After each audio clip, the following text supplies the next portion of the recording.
What's up, guys? Welcome to Season 5, Episode 11 of the Monday Night Wars. I am Chad Talks, and joining me, as always, is my number one fan, Jmack Gaming.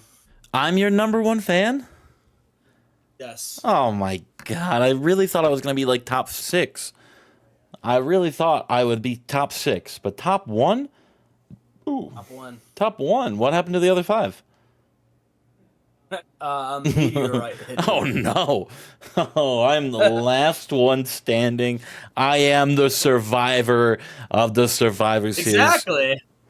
Welcome everybody to the 2003 Survivor Series. This date, this pay-per-view marks now, if I can do math right, 6 years in game of what we started. We started in 97 November, and now we're here. Oh, we technically started the night after Survivor Series, where Brett and the Montreal screw drop happens. We started the night after. We're 6 years into a TEW save, Chad. I don't know if that's the longest you've ever played a save, but it's definitely my longest. It's definitely my longest. I think I might have had one that went like 4 years once, but this is definitely the 4 years one. Is crazy too. But I mean, this has been an unreal save. Everything. This is kind of it's kind of marked like real life would go. This is exactly what was happening in 2003 WWE, right? Jeff Jarrett and Rene Dupree fighting for the world championship. Chavo Guerrero, Teddy Hart was a banger back in 2003. I just realized it was showing spoilers there too, so fuck me. Doesn't matter. We're getting into the pay-per-view Survivor. We're not even gonna run down previous cards because I'm afraid of spoilers now. So let's just get into the show. We're live here in the Staples Center, Chad. Chad, what's your prediction here? What's my prediction here? I think prediction? One of the 5 teams. I think one of the 5 teams is going to win and be the sole survivor of their team while doing it. One of the teams? Yeah, one of the whichever team wins the 5-on-5. It's going to be they're going to Dolph Ziggler it. Oh, I didn't even know there were teams in it. You don't even know. You don't even know that match. I just met one of the. Nope. This year, Chad, it is the first time in this save where we're not doing a SmackDown versus Raw traditional 5-on-5 brand supremacy, you could call it, Survivor Series match. There's none of that tonight. None of that. No brand supremacy. No fighting for who's the more dominant brand. Nothing on the line like in the previous years for the Royal Rumble. No chip this year. No number 30. It's just straight up big action because we have a vacated World Heavyweight Championship. We need to find the champion tonight. The last 4 guys are left, Chad. Again, I've said repeatedly, these plans were booked in stone. It is unfortunate that I think me and you booked at the same time a pay-per-view, a tournament to come to an end at the November pay-per-view. At least yours is for the World Championship, right? And mine is just for a playoff win. That is true. You are not. That is true. You're not crowning a world champion tonight. You are only crowning people that'll fight at Starrcade. Certainly not. Exactly. But I don't want to. It's unfortunate, but tonight we have to crown a new champion. Masawa left us 2 months ago, left the belt in the middle of the ring, and tonight we crown a new WWE champion. Kurt Angle, Christian, Triple H, and Shinya Hashimoto, the last 4 standing. One of those men will walk out tonight, your WWE champion. We also have Jeff Jarrett defending his world championship on the Raw side against Rene, the French tickler, the French phenom, Rene Dupree. And we also have that 5-on-5 traditional Survivor Series match. Let me close my window. Close my window. It is the Patriarchy and Stevie Richards. It is going to be JBL, Dean Jablowski, Chet Jablowski, Stevie Richards, and their fifth hired gun, Gene Snitsky, taking on the Stud Muffins, the Scott Stud, Major Stash, Scott Vick, BG James, and Christopher Daniels. We also have a blood and guts match, a 3-on-3 steel cage extravaganza, Rising Stars against Queen's Court. And we got some other banger matches, including an I Quit match. A blood feud comes to an end. Non-title Teddy Hart, Chavo Guerrero Jr., an I Quit match. Let's get into Survivor Series tonight, Chad. Start the show, damn it. We start off, though, in the pre-show. Yeah, you're wondering why Stone Cold and Shawn Stasiak are on the pre-show, not on the card. Two of the biggest superstars of all time here, Chad. Well, the last few weeks, these two have grown, maybe not even the last few weeks, the last month and a half, these two have grown to be really fond of each other. A friendship has budded out of these two, bonding over their criminal status, as both of these men have been jailed. That time in the hard cell, it changes you, and you understand me, Shawn Stasiak. Stone Cold, who went to jail for a drug smuggling operation. Shawn Stasiak for assaulting a police officer in a local McDonald's. Both men were fired. What are you owing? I didn't know it was at a local McDonald's. Well, the details have now finally come out about it over the last few months. We were waiting. It was the investigation was held between the WWE and the Kansas City Police Department, where the incident was held. But these two have been formed a friendship over those two incidences. They both were fired and both came back, and now are bonding over it. And Shawn Stasiak is trying to change who Stone Cold Steve Austin is, trying to change him into a normal citizen, a normal pedestrian of society. And that has all come down to trying to stop Stone Cold from drinking. And the last few months has gone well, but Stone Cold has noticed some problems with how he is. His body's kind of not taking to not having alcohol anymore. And in a big match last week to qualify for the Survivor Series gauntlet, he lost.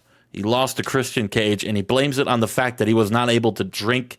And Stone Cold said, fuck it, he's done with this. He's done with Stasiak, and gets himself a beer to start Survivor Series. The crowd going wild. Oh, hell yeah. Stone Cold's back. We start off. Hell yeah. Chad, last month we saw Lita losing to Mickie James and Angel Williams and Mercedes Martinez, Team FCW. This month, Lita has turned her back on Tori Wilson and Mickie James and joined forces with Team FCW. Lita is now the leader of the FCW and defeats Mickie James tonight. It really broke Tori Wilson's heart when Lita slapped Tori Wilson a couple weeks ago on Monday Night Raw. Really broke her heart. She was slap her around the world, they called it. Yeah, I think they were right in Davenport, Iowa, where Monday Night Raw was being held. The slap heard around the world. Lita turning her back on Tori Wilson. We got a fatal 4-on-4 match just happening right now. Martin and Burton Thunder Dragons taking on Burger King and Team ECW, where the faces get the win here in 1432 to get a Survivor Series paycheck. And Ric Flair, Chad, to end the... Let me see. This is... No, not the end of the pre-show. Ric Flair lets the crowd know, Chad, he says he will be back in action soon. He's just recovering a little bit. And when he's back, he's declaring that he will win the Royal Rumble once again and go to WrestleMania and win the world title. His 15th world championship he's looking for. Or 14th. I don't know if it's 13 or 14 or 14 or 15. I think it's 14. Who knows? Someone go back and look at the promos I was cutting with Ric Flair. And I think you said 14, the pay-per-view. Yeah, but again, I was going off of I don't remember what. I'm trying to remember what SummerSlam was. I don't remember. Let's go with 14. He's looking to become 14-time world champion.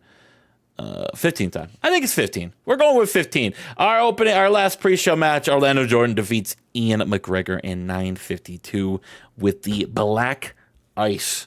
And now, Chad, we are here in Survivor Series. The pre-show is over. The main show is beginning. Chad, this is Survivor Series. That's the pyro going off. Jim Ross, Michael Cole, and Jonathan Coachman are around the announcing table. They welcome you to Monday Night Raw, and so do the GMs. Vince McMahon, I forgot to give him a picture, Eric Bischoff, and Eric Bischoff's new assistant general manager, Jesus.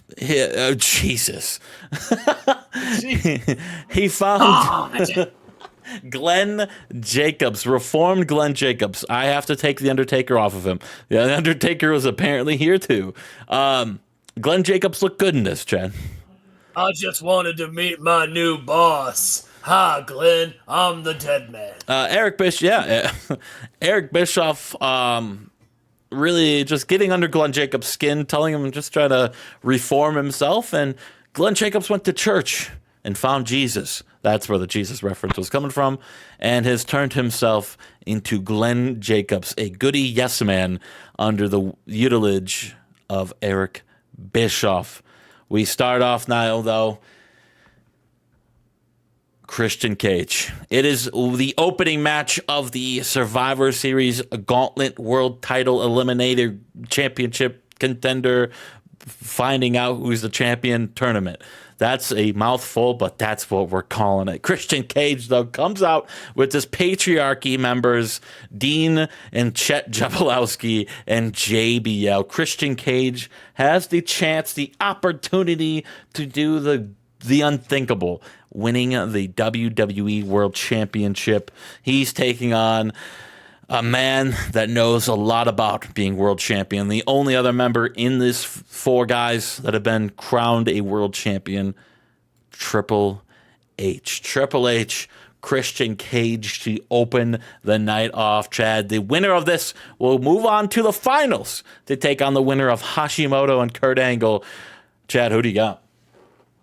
I got the Game Triple H. The Game Triple H. Chad, you would be correct. Christian Cage may have been on a roll, may have gotten a big win last week against Stone Cold, but tonight he cannot get it done. He loses to Triple H in 22-35. The three-time WWE champion Triple H looking to become the two-time SmackDown World Champion later tonight. Christian Cage, though, a good effort for Christian Cage, making it to the Final Four. He's been on a roll, and he's been in the face of the man who's coming out next, Chad. Christian Cage has been in Hashimoto's, he's been in his grill.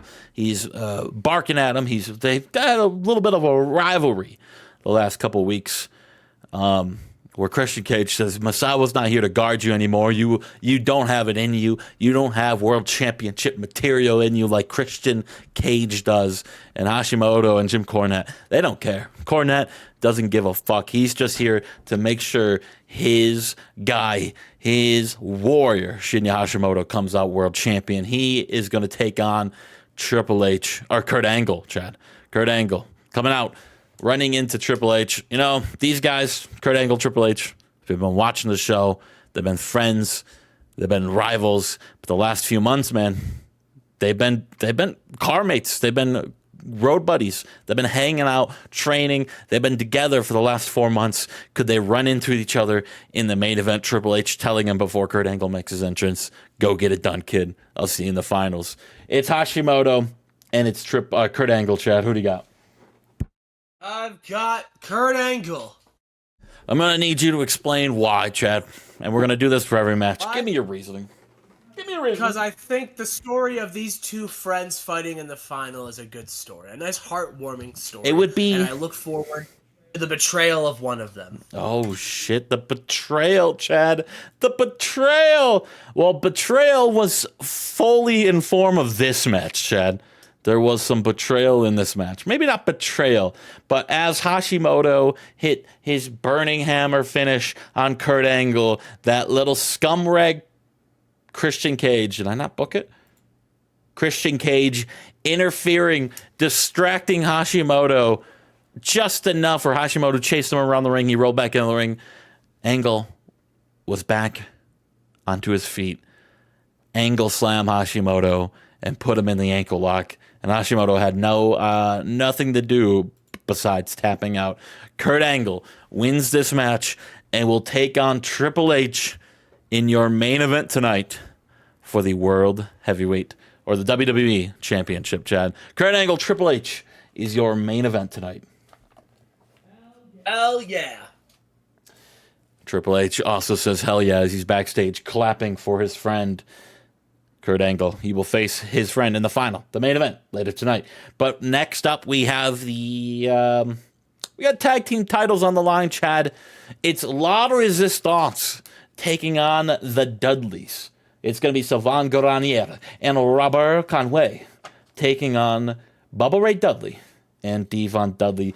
Chad, Devon Dudley and the Dudley boys of him and Devon won the belts back at SummerSlam? It was all the way at SummerSlam, beating Paul London and Brian Kendrick, the new highly prospected, highly sought after free agent signed with the WWE back in March and have won the SmackDown Tag Team Championships in August. They have been on a roll ever since arriving to the greener lands of WWE, but Sylvain Grenier and Robert Conway, they're the cockroaches that just won't die. They keep coming back for more. They've already lost, Chad. And this is a promo the Dudleys have cut a couple weeks ago on SmackDown. They lost 3 title opportunity, 3 matches for the tag team titles this year alone. But Grenier and Rob Conway say this time it's different. This time we have the boys in France and Quebec, Canada behind our back. We got Rene Dupree going to win the World Championship tonight. And we got Rob Conway and myself, Sylvain Grenier, going to win the SmackDown Tag Team Championships. It led to 2 matches on SmackDown on the go-home. Robert Conway defeating Devon Dudley. And during the other match, Sylvain Grenier and Bubba Ray Dudley got put through a table, Chad. He got put through a table, causing an instant DQ, and which has led to this match being a tables match, as we see the Dudleys coming out with tables in hand. They're ready to rectify what happened on SmackDown. They said, nobody puts us through tables. We are the table putter throughers. As they take on Grenier and Rob Conway. La Resistance has the opportunity of a lifetime to walk out of Survivor Series with all 3 members holding championship gold. Or will it all crumble down like the Revolutionary War in France? We'll just take a seat on the sideline and watch Americans win. Will the Dudleys win or will Grenier and Conway win, Chad? Who do you got in this SmackDown table match? I'm going to take the Dudley boys because the Dudley boys will not lose in a table match. Chad, just like the Undertaker's streak, all streaks must come to an end as La Resistance, Sylvain Grenier, and Robert Conway put the Dudleys through the tables and win the SmackDown Tag Team titles in an unbelievable match. A match that people might call a fluke, might call a mishap from the Dudleys. It didn't count, some people are calling it. But Conway and Grenier get the job done. Rob Conway getting put through the table first, and Grenier putting both Dudleys back-to-back through the tables to win the SmackDown Tag Team Championships, Chad. What a win for Grenier and Rob Conway, as Rene Dupree was supposed to come out and celebrate with them, but he forgot to. He got lost backstage getting ready for his world title match. Backstage, though, Brock Lesnar goes through with his threat that he made on Monday Night Raw a couple weeks ago. He said he would kill John Cena and Shannon Moore for disrespecting him, and he does just that backstage here tonight. Brock Lesnar killing Cena and Moore. Not great. You don't want to piss off Brock Lesnar, and they did. Certainly not. He does not seem like the type of person who you would want to piss off.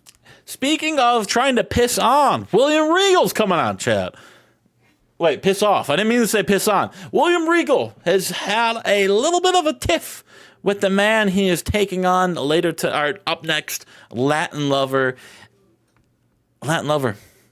calling William Regal a wannabe, a old, washed up. No one cares about technical wrestlers. No one. They want flash. They want lust. They want sexy, and that's all the Awesome Lovers can. That's all they provide. That's what the fans want. And William Regal wants to take Latin Lover back to old school lands, Chad. And he stepped up to Benoit a couple weeks ago. Or was it last month? It was last month. He slapped Benoit after his match with Benoit, which has led to Latin Lover attacking him over October. We have led into this month right here where Edge came back and has stood next to William Regal. Remember Edge and Latin Lover and the Awesome Lovers. That blood runs deep. They hate each other, and Edge sticking with William Regal. It'll be Regal and Latin Lover in one-on-one action tonight, Chad. I didn't even ask you. Latin Lover wins. Sorry, click too much. Yeah. Sorry, whoopsie. I'm washed up too, William Regal. I have clicked too much. I have spoiled it. Edge comes out after the match, though, Chad, to save William Regal from more attack from Benoit and Mike Awesome. Yeah, that is that match. Sorry, I just fucking ran through it, everybody. My bad. That's okay. Backstage, though, Kurt and Triple H, they're talking, man. They got the world title match opportunity. Triple H says, this means a lot to both of us, Kurt. I'm a 3-time champion. And Kurt, this is huge for you. Because, Kurt, you've never been world champion. Hell, you were an interim world champion. But the record books, they don't recognize that. They don't count you as an actual world champion. When we look back at the logs, we look back at the stats, you don't have that big gold. You don't have that big win under your belt yet. You don't have the big one in your trophy case. But that's Kurt. We were going down this road, going for the world championship back in July and August. We both were going for the same gold. We're both going for the same glory, the big gold championship. That was both of our prize in our eyes, and now we're here. And Kurt, I'm not, just know, like, you are scratching and you are clawing for your first world championship. And hell, I'm rooting for you, but I'm not going to take it easy on you, Kurt. Not at all. This means just as much as me as it means as much to you. And Kurt says, Hunter, I'm glad you're telling me this. There's no other man I would want to step one-on-one across the ring with than you. All right, there would be no one I would rather beat for my first world championship than my good friend Triple H. I'm glad you're not going to take it easy on me tonight. I would be disgusted and repulsed if you actually did. I want your A game because you're going to get mine, and I can't wait to see you in the ring. Triple H and Kurt Angle, Chad, showing signs of respect for each other and their goals and dreams in the WWE. Main event for the World Championship tonight. Hell yeah. Listen, I'm stoked for that. That's going to be good. Are you stoked for this, Chad? It's the 5-on-5 Survivor Series. It's the Jablowskis, JBL, the family's own Stevie Richards, and the freak of nature, Gene Snitsky. Snitsky's first pay-per-view appearance tonight is teaming up with the Patriarchy and Stevie Richards. And out come the faces, the Stud Muffins, Scott Studd, Major Stash, Scott Vick, Chris Daniels, and B.G. James. Chad, who do you got in this massive 5-on-5 match we've seen over the last few months? Remember, Scott Studd and Christian Cage had a match back at SummerSlam where the Patriarchy started to attack Major Stash and Scott Vick. B.G. James and Chris Daniels hate Stevie Richards so much. They even hate him so much they sent him away. He's gone. He left the company because Scotty 2 Hotty was too afraid of B.G. James and Chris Daniels. He's gone. He's gone. He left, Chad. I don't know if you know this, but he packed up his bags and he's gone. That's why he's not in this match. That's where Gene Snitsky came in, the freak of nature. The freak of nature. He's on a 22-0. I'm looking at my records. 22-0 win streak right now since being called up to the big leagues, and he's in a big match, 5-on-5 match. Stud Muffins against the Patriarchy. Who do you got, Chad? I've got Gene Snitsky and the Patriarchy. Chad picks the Patriarchy and Gene Snitsky, and that is right, Chad. The final two. The final two, Chad. Let me see if this is correct. Let me see if they got... It's hard to book these kind of matches in this game because you can't book everyone. He's gone. Actually, there was a 2-on-1, it looks like. As it was Dean and... 2-on-1, perhaps? Scott Studd tried his best, Chad. It was 3-on-1 at one point, whereas JBL, Dean Jembolowski, and Gene Snitsky, Scott Studd was on the other side by himself, and he was trying to fight. He was trying to fight. He even eliminated JBL, but it was just he didn't have enough in the tank, as he would lose to Gene Snitsky and Dean Jembolowski, the final two survivors for the bad guys, for the Patriarchy, as Gene Snitsky would get the final pin over Scott Studd, the freak of nature himself. Oh, no, Dean was gone already. Fuck, I didn't even realize. It was a 1-on-1. Sorry, my bad. Can't read. It was Gene Snitsky, Scott Studd in your final two, and Gene Snitsky gets the job done. A hell of a match for all 10 men. But this is to put Gene Snitsky on the map. He looked dominant, getting all 5 pins on the 5 guys on the other side, pinning everybody, Chad. He was on fire. Hell yeah. Good for Snitsky. Good for Snitsky. We move on, Chad. Randy Orton gives us an injury update. He broke his leg just a few months ago, and unfortunately, he is going to announce that he will be missing the Royal Rumble and WrestleMania, a massive loss for the WWE roster, losing Randy Orton. And instead of pity, instead of feeling bad, the fans are cheering that Randy Orton will be missing the Royal Rumble and WrestleMania, because Randy Orton terrorized the WWE for the last year and a half, and they are happy that this piece of shit is off the roster and hurt for the next 6 to 9 months, to be determined when he will be able to come back. But a broken leg for Randy Orton. A tough break for this young up-and-coming kid, but a tougher break for his leg because it was broken into.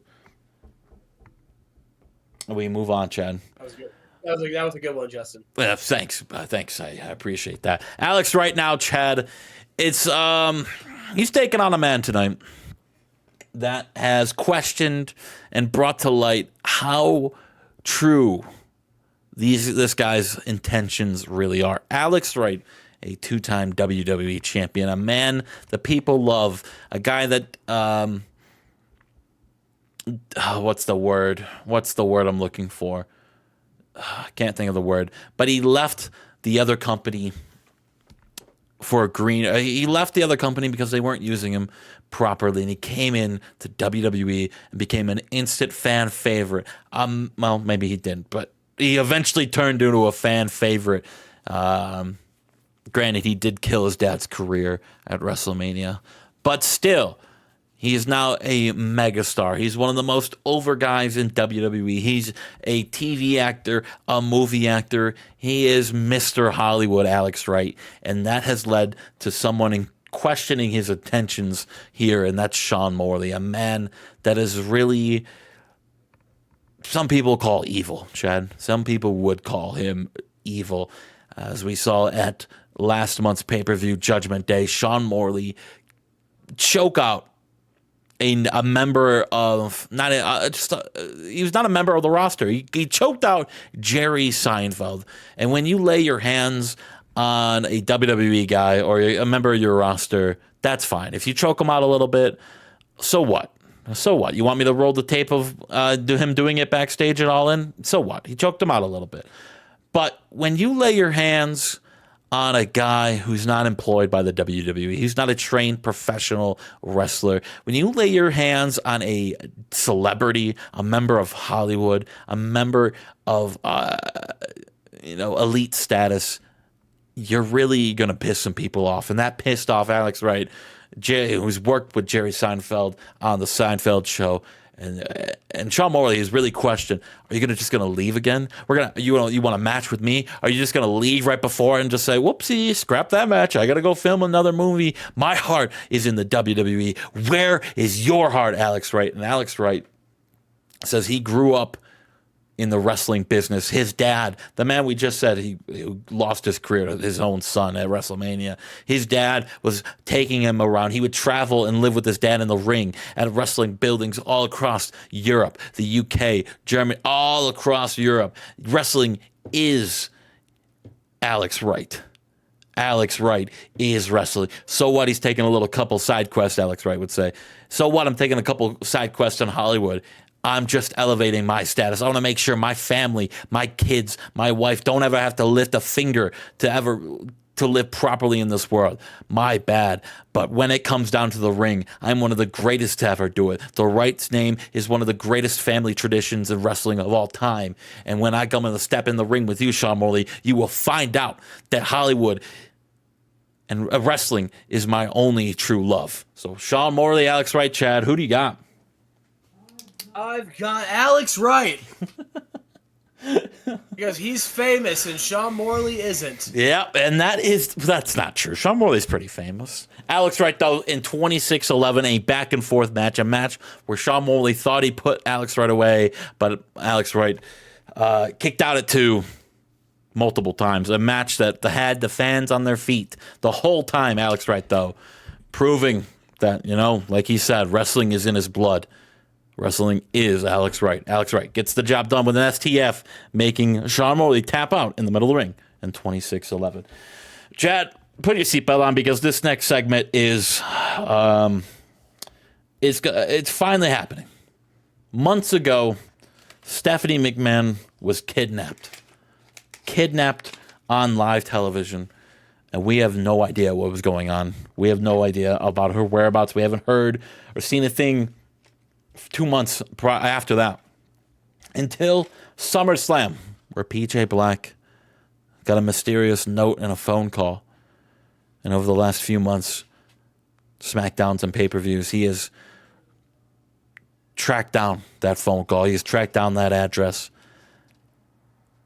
And he is now ready to reveal who the culprit was, who kidnapped Stephanie McMahon. Chad, this next segment is called They Roll the Footage of the Backstage Incident at All In.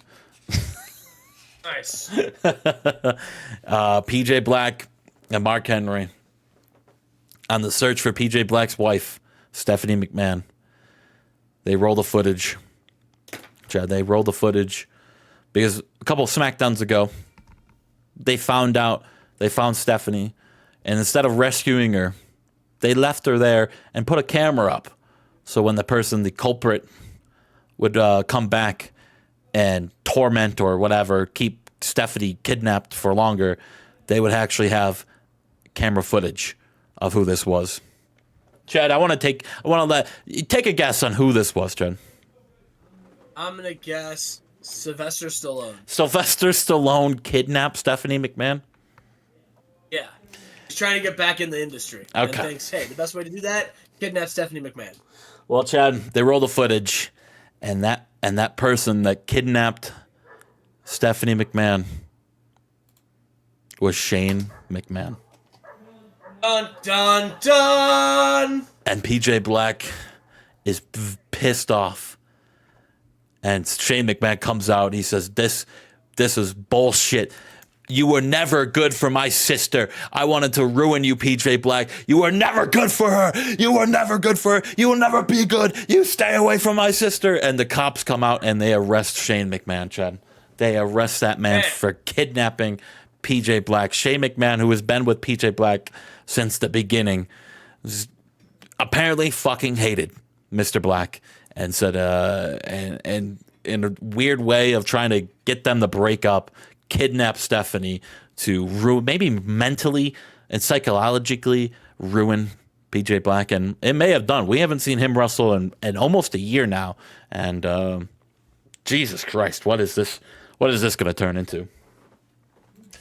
I mean, listen, the man's just trying to find his wife. The man has found his wife. Stephanie is back home resting. She actually, I think, might be here.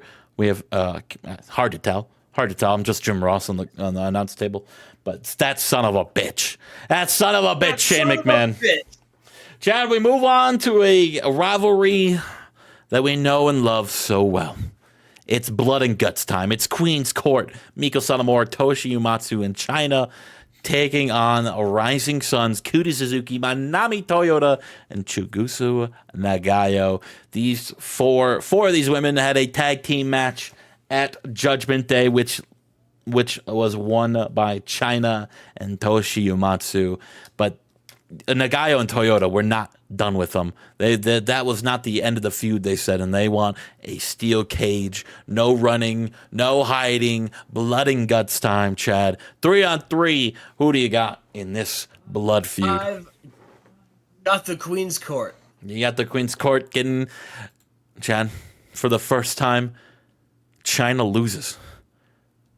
As Rising Stars, Toyota, Kuti Suzuki, and Chigusa Nagayo, the women's champion, defeat the Queen's Court in a steel chamber match. It was down to Manami Toyota in China in the middle of the ring, one-on-one, a stare down, kind of like The Rock and Stone Cold, or Rock and John Cena at WrestleMania this year. The crowd was on their feet for the stare down of two of the biggest women's wrestlers in all of the world, and they went at it, but Toyota got the best of her here at Survivor Series, and they get the job done.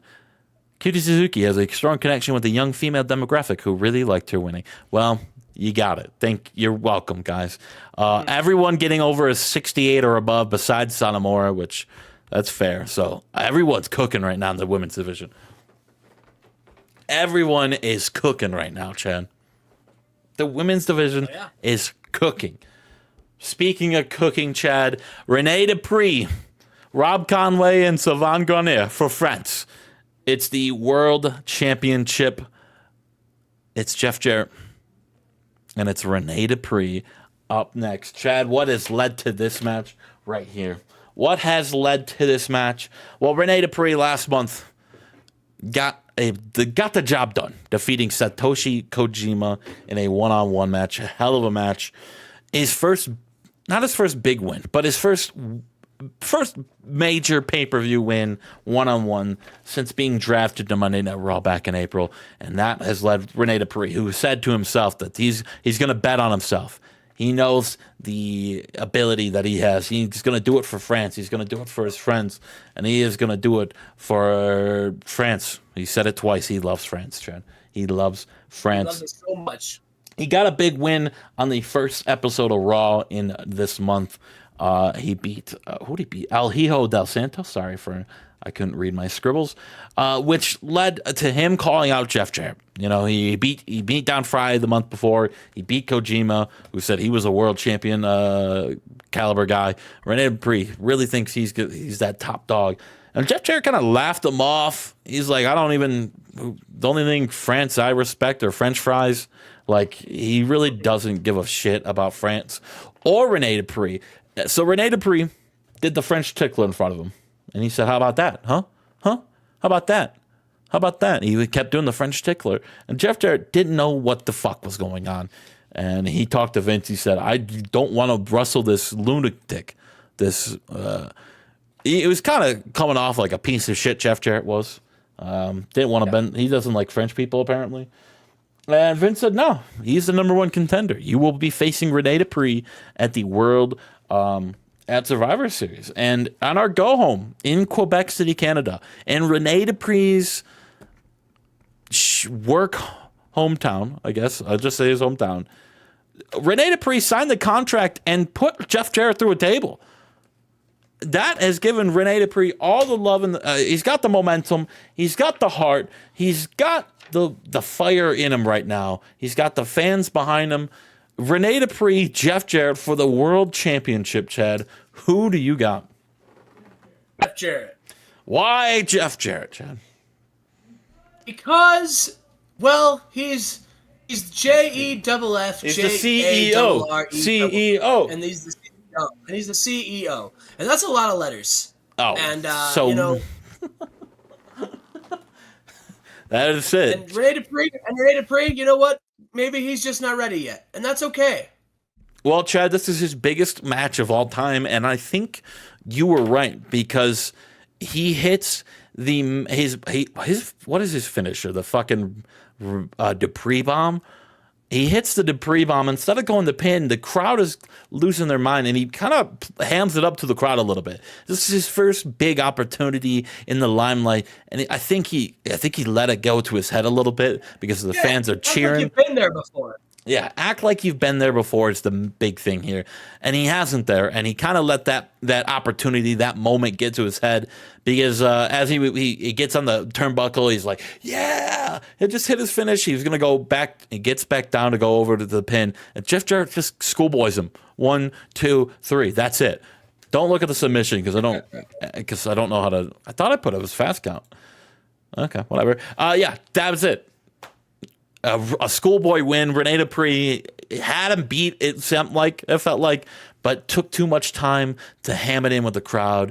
Had the cheering in his head a little bit, and Jeff Jarrett gets it done in 28:05 with a flash pinfall and makes this defense number 2 of the WWE World Heavyweight Championship. And then after the match, fucking pardon my language, does the French tickler to Rene Dupree and bows and then spits on him. Which the fans don't like either. The fans are booing Jeff Jarrett. A 98 is crazy for an 89-77. We love France. We love France. Yeah, that is crazy. Yeah, like nothing. I mean, yeah, Rene Dupree's got some star quality. Jeff Jarrett's got star quality. But still, 77 in ring and an 89 should not get a 98. No, no psycho sermon, nothing really should have.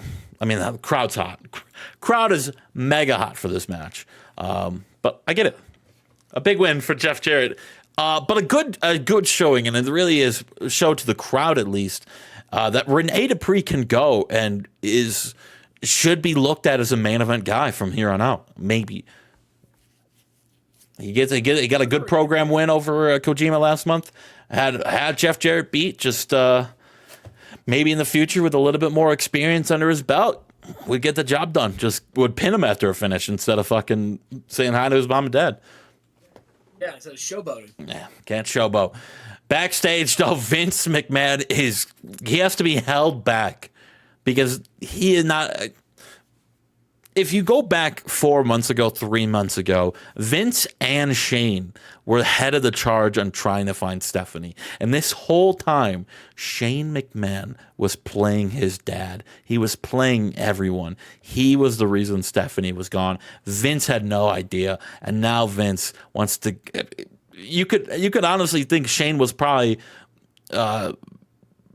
sending Vince the wrong way or sending anyone the wrong way trying to find Stephanie. He was probably just stalling or misdirecting everyone. And Vince has to be held back by police right now because he would kill his son right now in front of 20,000 here at the Stapleton. I really think we would see like a Homer Bart Simpson thing of estrangulation from Vince to Shane McMahon because he kidnapped his daughter, Shane's sister. And that is, Vince is infuriated by what happened and what information came out tonight about this whole story.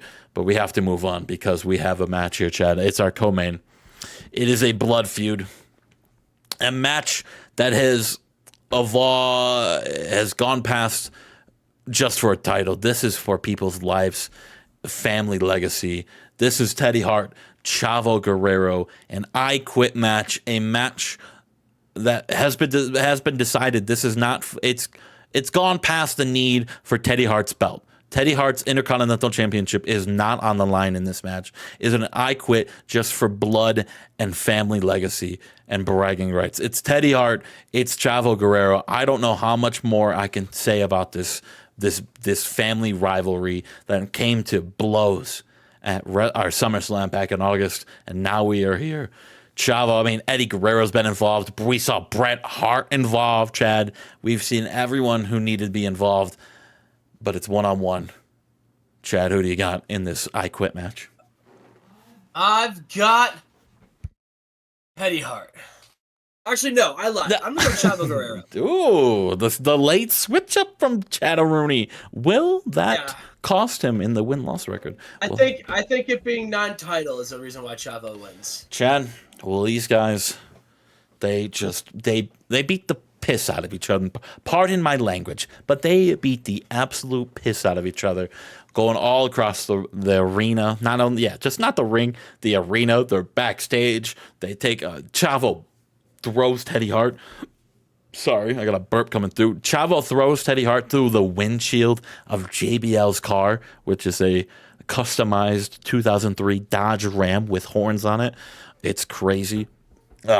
He rips off one of the horns and starts beating up Teddy Hart with it. These guys are going back and forth, back and forth. They're bleeding at this point. They're bloodied. They're leaking. They're leaking fluids, Chad. They're leaking fluid that is red. We're not going to say blood because it's PG. All right? But the finish here, Chad, Teddy Hart has gotten Chavo Guerrero in the middle of the ring. Chavo Guerrero's kind of just crawling. Teddy Hart's on his knees trying to get up, trying to get any energy that he has into his body. Chavo Guerrero's trying to crawl and try to reach up to Teddy's feet and just say, save me, or what's the word I'm looking for? What's the word I'm looking for where you don't kill somebody? You spare them. There you go, Justin. You're smart, buddy. You're smart, Justin. Spare me. He's just like, spare me. And Chavo's like, he's got nothing. His face is all red. His body is all red. The mat is.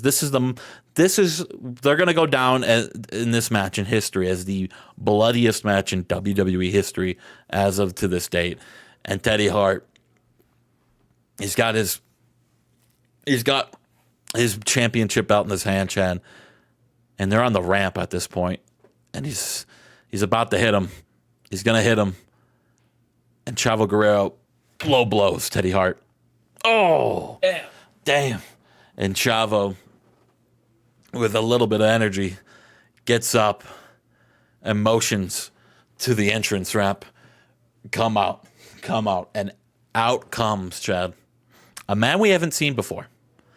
A man we don't know. But if you do know, you know. Out comes a man in a suit. A man that looks like he just came out of a suit shop. I don't know where I was going with that. Dressed to the tens, hair slicked back, dark black sunglasses or glasses on, a nice beard, a very well trimmed beard. He looks great, looks like a 10 out of 10, and he just starts stomping on Teddy Hart's face. He takes off his coat, his suit jacket, and he picks up Teddy Hart and hits a brain buster on the stage. And Chavo Guerrero motions to the referee to ask him if Chavo Guerrero or Teddy Hart says I quit. And Teddy Hart is unconscious. And the referee has to call it right there due to a knockout from a man they call Francisco Cuervo. Francisco Cuervo, otherwise known as Super Crazy. Eddie was there. He didn't play a part in the finish. That's why. Francisco Cuervo. Francisco, Super Crazy's real name, and Cuervo, the last name of his trainer, is why I went with that name right there. So Francisco Cuervo, dressed up in all nine suit, and kills Teddy Hart. And that is the end of that match. And the fans are, they're booing. They're booing Chavo Guerrero. They're booing Francisco. And they're booing Eddie Guerrero. The Guerreros. There's a Super Crazy chat in the crowd. How do you feel about this new look, this new angle, this new guy of Super Crazy, Chad? Listen, Super Crazy, Juventud had a one-off battle of the century and a buy or go bye-bye match. It's how Juvi won his buy. And, Super Crazy now had to go bye-bye. And, so here's Francisco Cuervo. In real life, Justin just signed him. And so I had to just do my Starrcade match on a random Thunder where no one could watch. Hey, we signed him a month ago. But yeah, that was kind of unfortunate that he left you, but that's how it goes sometimes. We have bidding wars, and when the game decides, well, we usually leave it at a point where the superstar, the guy's like, I'm considering multiple offers, and at that point we just roll the dice. And this time the dice rolled in my favor. Not every time it does, so it was nice to get one. And Cuervo might be a megastar in WCW, but I think he's going to be the star in WWE, and he made his name. He made a statement here tonight, Chad. He made a statement here tonight. Francisco Cuervo is a sick name. Thank you. It was a while. I had this gimmick set in stone for a while, and what was going to go on. I just had no name. I had no name for him, but we figured it out. But we go on to our main event match, Chad. It's Triple H, a three-time world champion, three-time world champion. A man that has been kind of the face of WWE since the beginning of the save 6 years ago in Game Time. He was in one of the first main events in the save history back in 1998. He's been a mainstay of WWE. He's been a mainstay of my company. He's been a mainstay of the save. And tonight, he could cement himself as the first ever 4-time world champion in the save for WWE. But he's got to run into his friend. He's got to run into his car mate, his room buddy, his training partner, his man that he has gone to war with plenty of times. 6 times, to be exact. A rematch from last year's 2003's WrestleMania, Kurt Angle. Will Kurt Angle finish the story? Will he become his first ever world championship? Can he finally win the big one? Or will Triple H will Triple H become a 4-time world champion and slam the door shut on Kurt Angle once again? Because Kurt Angle, looking at the win-loss record, is 1-4-1 against Triple H. Kurt Angle may have got the job done at WrestleMania, but he has not got the job done before then. Can he keep the streak going? Can he become a first-time world champion, or will Triple H finish the story for him and beat his good friend, Kurt Angle, for his 4th World Heavyweight Championship? Chad, who do you got? Give me Kurt Angle. It's time. Chad. It's time. Chad. Oh! I was going to go Triple H, but then when you said the match, the 1-4-1, I said, oh, maybe he'll get a second one. Maybe he'll get a second one, and I changed to Kurt. Triple H finishes the story for Kurt Angle. Kurt Angle just can't win the big one. When there's a title on the line, the lights get too bright for Kurt Angle, and he can't get the job done.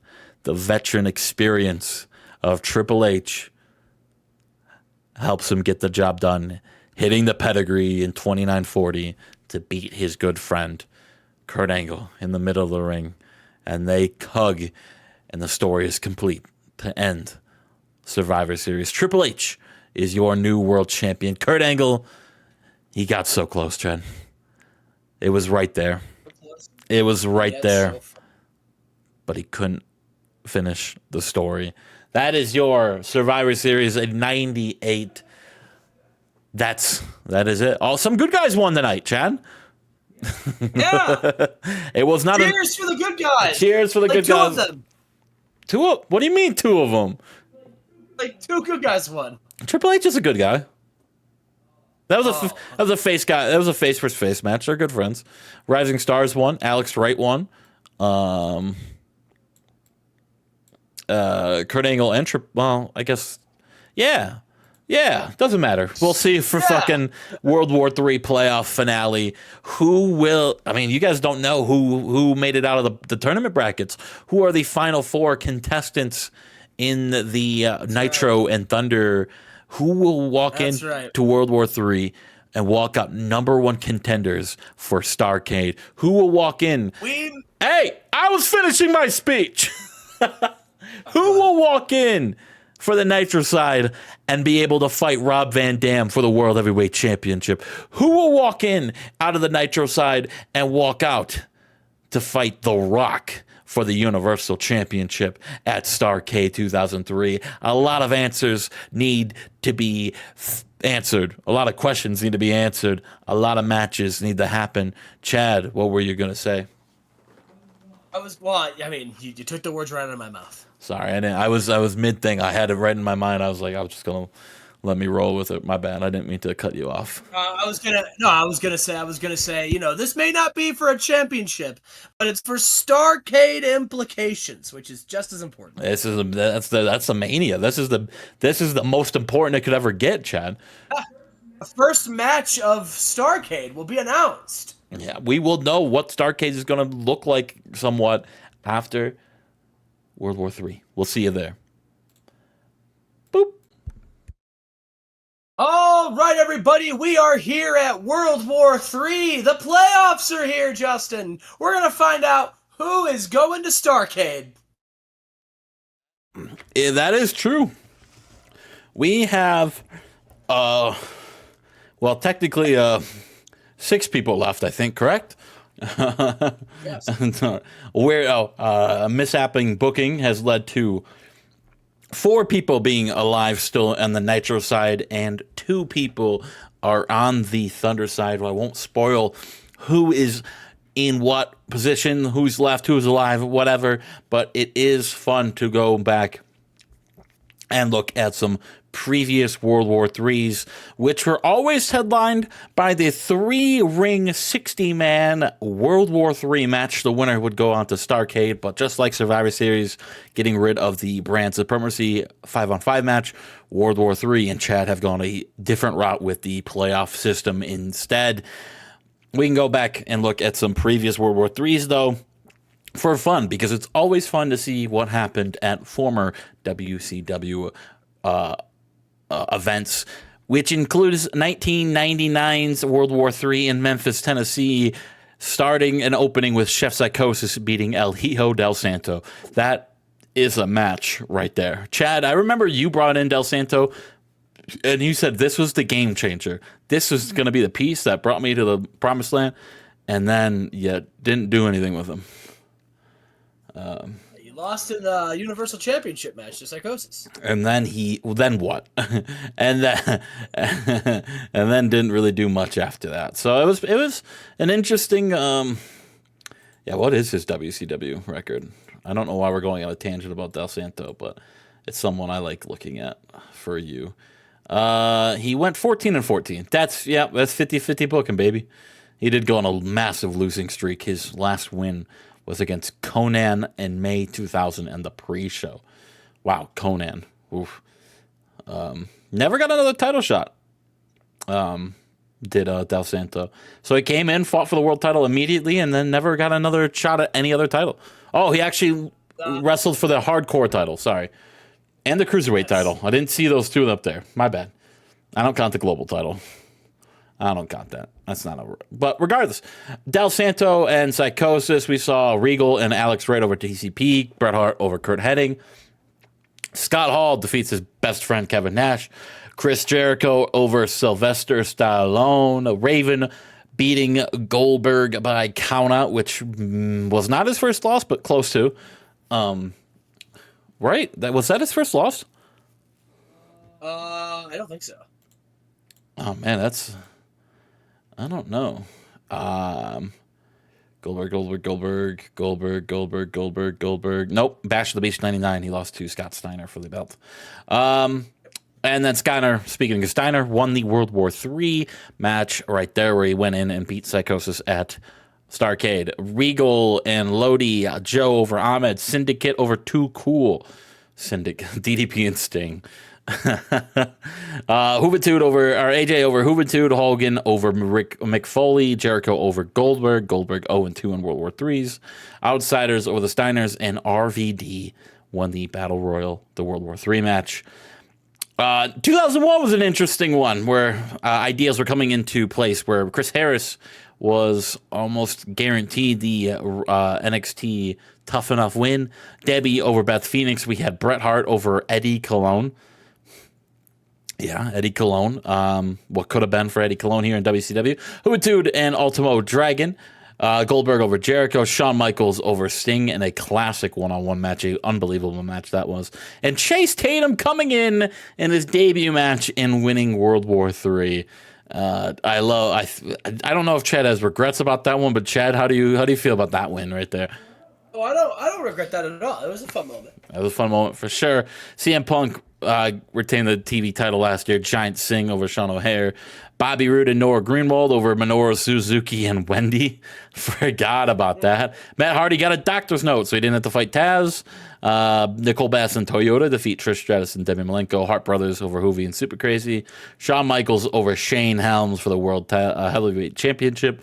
The Wicked over the Wild Boys. What a fun feud that was. Rock and Styles for the U.S. Championship. And Goldberg, 2 straight debuts. I guess that's a debut. Goldberg coming back is a re-debut as he came back for the first time in a year to win World War III. So 2 surprise winners in World War III. I think Rob Van Dam also came back from injury and won it. So that may have been 3. It could be wrong on that, but at least 2 of them. He did? He did? Yeah. I was pretty certain, yeah, he came back to win it, and then because I think he was world champion, lost it because of injury, and then came back. Could be wrong, don't know. But let's get into World War III. We're live here in Hartford, Connecticut. Chad, World War III. It's a big night, Chad. Big night. Any? Yes. You want to just jump into it? I mean, listen. I think we're gonna just jump right into it. Yeah. Okay. Cool. All right. Let's look. Here we go. Yes, we have on the pre-show, we have the FBI, Chuck Palumbo, Johnny Stamboli, and Tony Mamaluke taking on Too Cold Scorpio, Scotty Too Hottie, otherwise known as Too Hot and Too Cold, and Amazing Red. And in a decent match, the FBI defeated Too Cold Scorpio and Scotty Too Hottie and Amazing Red when Tony Mamaluke pinned Amazing Red. Okay, you didn't pick who won that. Okay, I was like, Too Cold. No. Scotty Too Hottie went from like U.S. champion assistant to losing on the pre-show to fucking Tony Mamaluke. That's a no. I just was in a hurry, so I forgot to pick in a hurry. I did have I did want Sky Too Hottie, Too Cold Scorpio, and Amazing Red. I wasn't in a hurry. I was like, we're not in a hurry to do. We're not on a time crunch, are we? No, we're not. All right, here we go. All right, Teddy Long is in the ring and he says, "Now, playa." One of the best things about the 24/7 championship player is that it can be defended at any time, anywhere.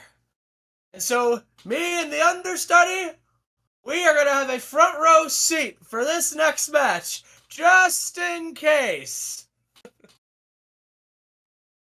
Just in case what? Just in case. Who knows? He has all he says. Let's see. Oh, I forgot Sonny Siaki. Subpar Wrestling and Nas the Crowd Heat. Sonny Siaki defeated Claudio Castagnoli, Doug Williams, Excalibur, Elix Skipper, and Prince Devitt in 1504 when Sonny Siaki submitted Doug Williams and makes defense number 1 of the 24/7 champion. Yeah, I forgot. And then sorry. He books it down the ramp. That's okay. Before anybody can do anything else to him. Okay, so he hightails it out there. I forgot Sonny Siaki came back from a major injury. What was that injury? I can't look at his roster right here, but it was like a spinal injury, like a severe back injury, where he was out for about a year and a half. So him coming back, his first time on TV, winning the title last month, and now he won the 24/7 championship and defends it tonight successfully over 5 guys on the pre-show. So big, nice little win for Sonny Siaki, coming back from a major injury. I agree. And then in the pre-show, I believe this is our pre-show main event, we got a 4-way women's tag team match. I just wanted to, showcase some of our new women that we have here on the brand. We got Andy Social and Christy Misty taking on Lady Apache and Mariko Yoshida, taking on Daphne and ODB, taking on Jackie Gata and Jacqueline Moore, and in a terrible wrestling contest with non-existent crowd heat, Lady Apache and Mariko Yoshida defeated Andy Socials, Christy Misty, Daphne, ODB, and Jackie in 10:25. Jackie and Jackie were the last ones eliminated. Andy Social, Christy Misty were first, followed by Daphne ODB. Interesting.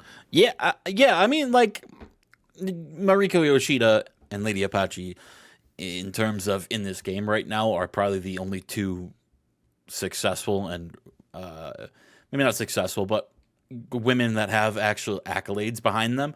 The other 6 are just young and up and coming girls or have been around but haven't really done much. So it makes sense that Lydia Apache and Mariko Yoshida got the W here. But this is a good look at the sneak peek of the possible future of the WCW Women's Division. 8 girls that are really going to be starting to scratch and claw through their way to girls like Beth Phoenix and Tara Varon and Trish Stratus and Debbie Malenko. But we move on to your opening of the show, Chad.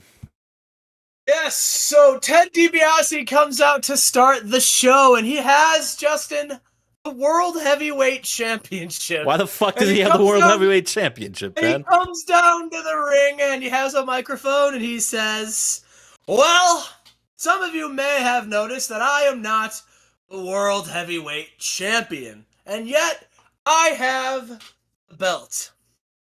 The crowd looks on in complete confusion. As they're chanting for Rob Van Dam. He says, unfortunately, I had to come out tonight to address something that happened in the days leading up to World War III. You see, your World Heavyweight Champion, Rob Van Dam, was caught with drugs. And so because of that, WCW management had to take a long, hard look at ourselves in the mirror. You know, WCW has prided itself on being a new and improved version of itself.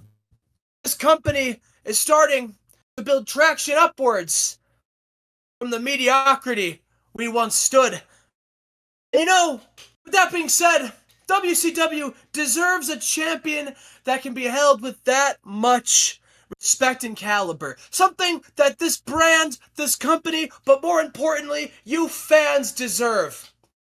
And so WCW, the board of directors, and myself, we met up in the days leading up, and we decided, effective immediately, Rob Van Dam has been stripped of the World Heavyweight Championship and fired from WCW. Whoa. As far as what this means for the World Heavyweight Championship, well, I've been discussing it long and hard with Roddy Piper, and we have came to an agreement.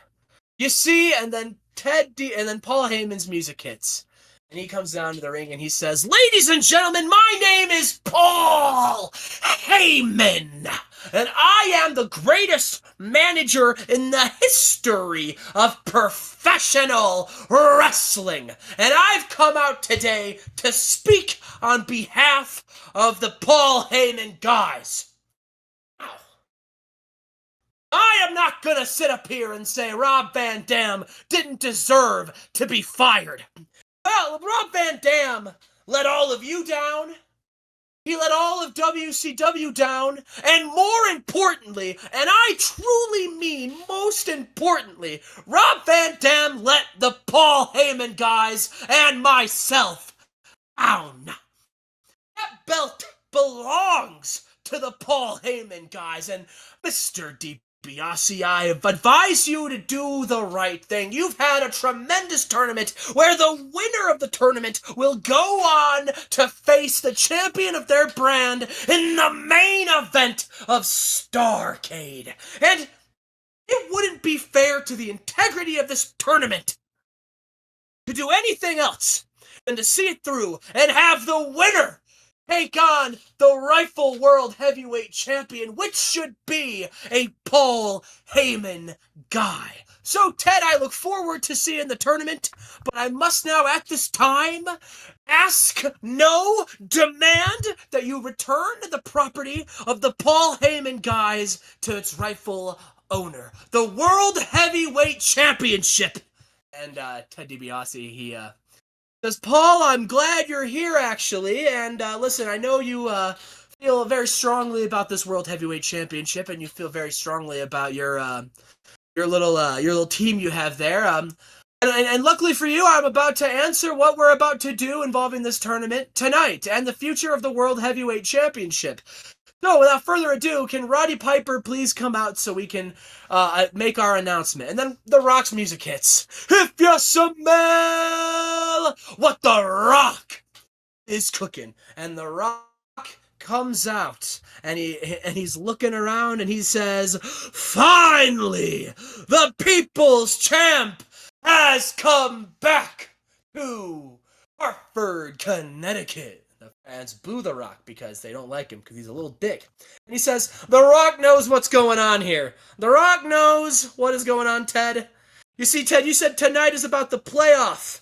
And The Rock knows how Ted thinks. And The Rock also agrees with Paul Heyman about this tournament. The Rock says he knows that you are going to have the Nitro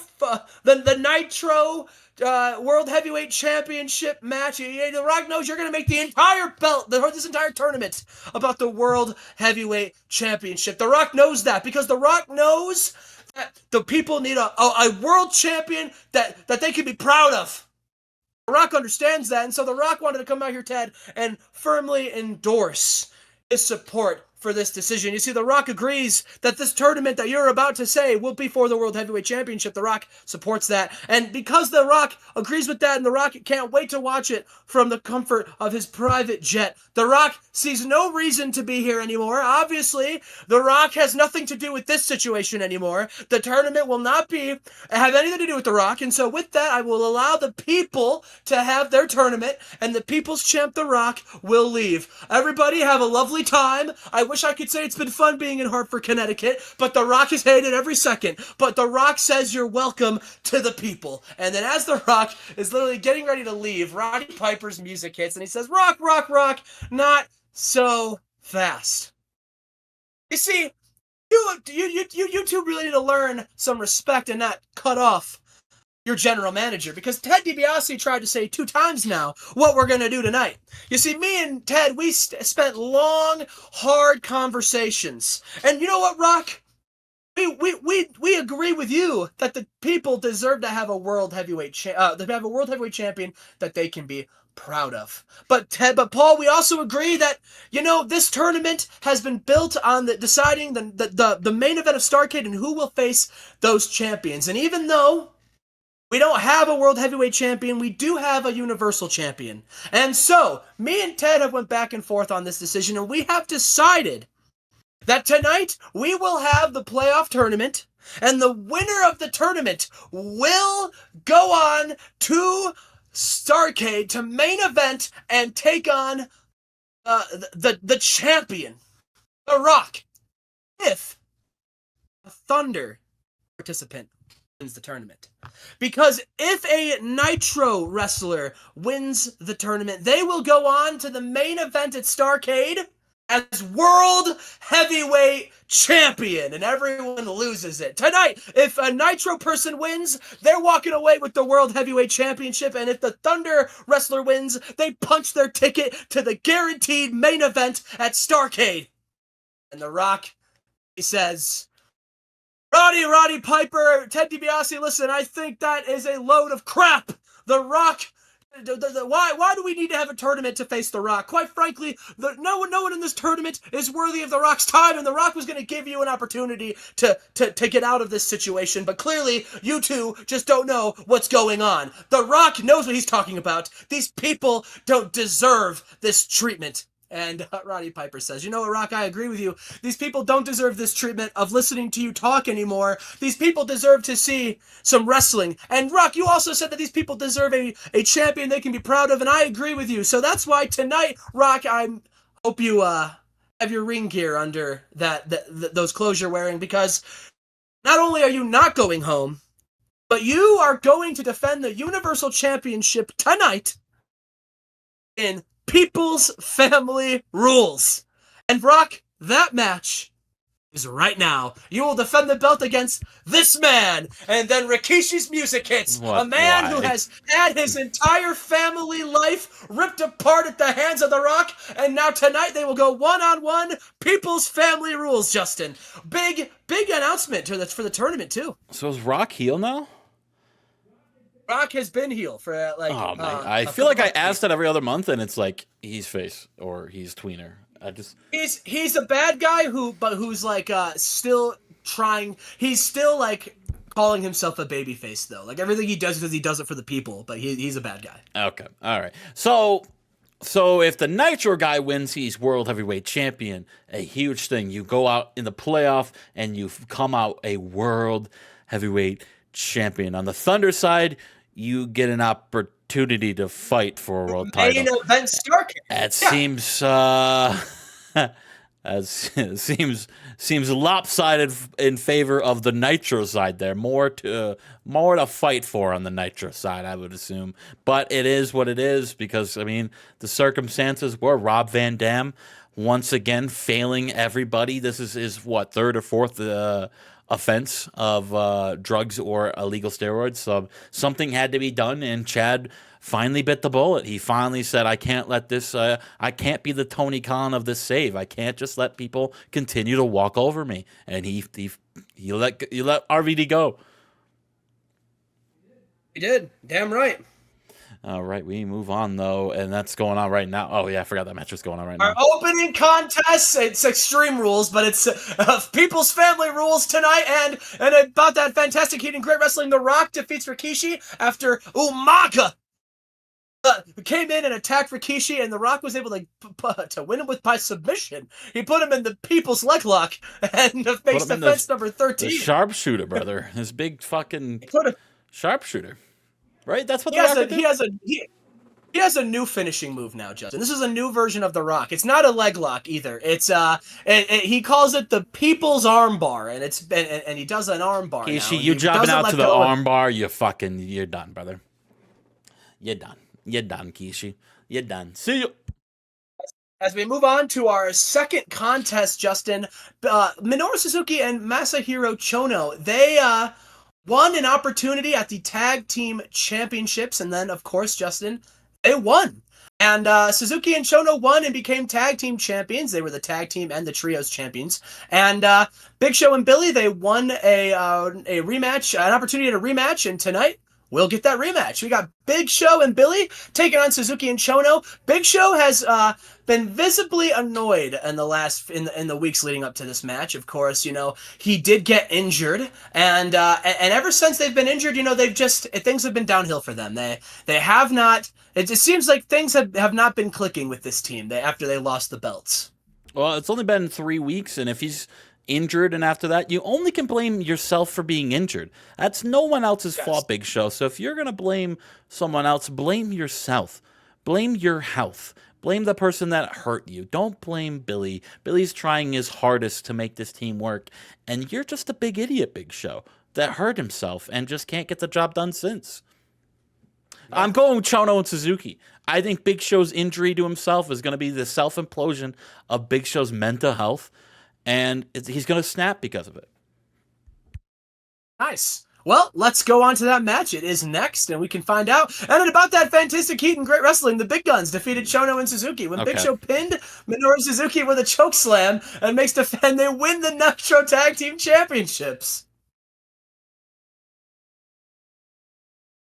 And then after that match, Raven is on his way down to the ring. He's got a microphone, and he says, "As much as I wish that I could come down to this ring and show you just how dominant I am by putting my U.S. Championship on the line against this chump. Quite frankly, Goldberg doesn't deserve a U.S. Championship belt, and quite frankly, you people don't deserve to see it." He says, "Now listen, the Paul Heyman guys, things look a little bleak, all right? Rob Van Dam, he's dropping the World Heavyweight Championship because he can't put down a joint." He says, "Suzuki and Chono, they lost to the Big Show and Billy. They can't defend those tag titles. They couldn't get the job done. I'm promising you tonight in this ring," as Goldberg chants start filling the arena. "Oh, chant as much as you want. Oh, Goldberg, you fans are a joke." Where's Goldberg? When Goldberg doesn't get his way, he stomps his feet and goes to another company. When I don't get my way, I bust my... He's doing this while the chants are going on. "I bust my ass and keep getting better and better and prove why I've been the best of this company, why I'm the top of this company, and why I am going to be..." And then while that's going on, Goldberg makes his entrance down to the ring. He gets in the ring. We got Raven versus Goldberg tonight, Justin, because, of course, as a little context, yes, I fucked up while booking the show, but in storyline purposes, Paul Heyman had pulled some strings. was trying to say he wanted to keep his boys fresh, as he said. And if Goldberg, listen, is as good as he says he is, then 3 matches in one night should be no problem. So Goldberg will be wrestling potentially 3 matches in one night if he is able to pick off Raven tonight. We will have to. Now, my only fault with that, what you just said about Heyman wanting to keep his guys fresh, would mean if Raven won, he would have to be wrestling 3 matches tonight, which would in turn fuck him over. So that. Listen, maybe Paul Heyman has a plan in case Raven does get the win. Paul Heyman might not be the best manager in the world, but he might be the best, but he's not the smartest. Raven versus Goldberg, and 99, and an unbelievable match. Bill Goldberg defeated Raven in 1545 with a spear. These 2 men have hated each other for years, and they've had battles. They've also teamed up together, Justin. They were a part of a little group for a long time. Him, Goldberg, Kidman, and Scott Steiner. But tonight, they are bitter enemies. I mean, even going over the results earlier tonight, 1999, World War III, Raven Goldberg for the World Championship. Raven won by countout, couldn't get it done tonight. We've seen this match at this pay-per-view before, and it hit just as much as it hit last time. A 99, great chemistry between these two. Goldberg getting the job done in 1545. He moves on to the Nitro Final, where can we announce who he's taking on? Yes, he will be taking on the man who gave the Monster Abyss his first ever pinfall on Monday Nitro. He will be taking on the former leader, now co-leader of the Savage Lions Den Academy, Ken Shamrock versus Bill Goldberg. The ultimate will happen weapon. Later tonight, as well as Bret the Hitman Hart versus CM Punk. It's crazy that Ken Shamrock, some people were calling a false 15 seed in the bracket. He was 2-0. He was the 15 seed. Has moved on to take on the number 1 seed Bill Goldberg. On the other side, CM Punk taking on Bret Hart. It was like, I think the 3 seed and the 4 seed going at it. Three. It doesn't matter. It's Punk and Hart, Goldberg, Ken Shamrock. Those are your final 4 of the playoff bracket. Jeremy Borash here. Jeremy Borash says, I am here with Bill Goldberg. Goldberg, now you have an uphill battle to climb. Once again, you face Ken Shamrock. And listen, Goldberg, you just found an agonizing match against Raven. What do you have to say? Goldberg takes the microphone and says, you already know what I'm going to say. And then he says, one more time for old time's sake. And then he spears Jeremy Borash and then rolls out of the ring. Jeremy Borash here, and I just got speared by Bill Goldberg. I'm going to have to send it back to you guys. As we go to our video package. Now, Debbie and Beth Phoenix were feuding last month for the Women's Championship, but on TV, you saw Trish and Tara, talking shit to each other verbally, being in the corner of their friends. And tonight, these two, they said, you know what? Enough talk. We get Trish Stratus versus Tara Verone tonight. Justin, who do you got? I'm going with Tara Verone, Chad. I'm going with Tara Verone. That is not she's been on a roll lately, and the roll continues when Tara defeats Trish Stratus with a Widow's Peak, and a decent reaction from the crowd with subpar wrestling. Chad, I just think Trish Stratus just can't get it done on a one-on-one match without Debbie Malenko by her side. I don't remember the last time Trish has got a win in a singles match, and that's why I went with Tara Verone. She's on a roll, and Trish, to my knowledge, I don't see Debbie Malenko here. I don't see backup, and Trish might be a fraud in my eyes, brother. Yeah. Fraud. Well. I mean, I call him like I see him, brother. Listen, I mean, no matter what she is, you can't call her a winner tonight, at least, because she did go down to Tara Verone. This could have implications in your women's division. I mean, Tara beat Debbie. She beat Trish. I mean, there's really only one more person to beat. It seems like it does have implications then, brother. Maybe not. I might have it. It might be that she's beating the 2 and 3 seed in the rankings. She might be the number 1 contender going in the Starrcade. Oh, it seems. As Beth Phoenix, she comes down to the ring. She looks at her friend Tara. She gives her a handshake. Tara looks at it, shakes her hand, give her friend a hug, and then glances down at the belt at her around her waist, and then looks motions to the Starrcade banner. She doesn't point to it. She just kind of gives it a little nod, and then rolls out of the ring. You got a fucking Starcade banner? We always have a Starcade banner. What is the person who wins the tournament going to point at? The World Heavyweight Championship that we're probably going to hold? Goofball. As we move on to our next segment, we have here Shamrock. He's warming up. He's got the entire academy with him. Samoa Joe, Lash LaRue, Vader, and Savage. And Samoa Joe says, Ken, before you go out there tonight, I just wanted you to know, you and I, we've had a really odd relationship.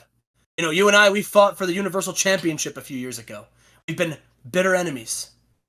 And when you saw that I was doubting myself, doubting my career, you picked me up and you invited me in to the academy. And I'll be honest with you, Ken Shamrock, I did not buy in at first. I thought it was a joke. But you showed me what hard work, determination can do. And tonight, you may be the underdog against Goldberg.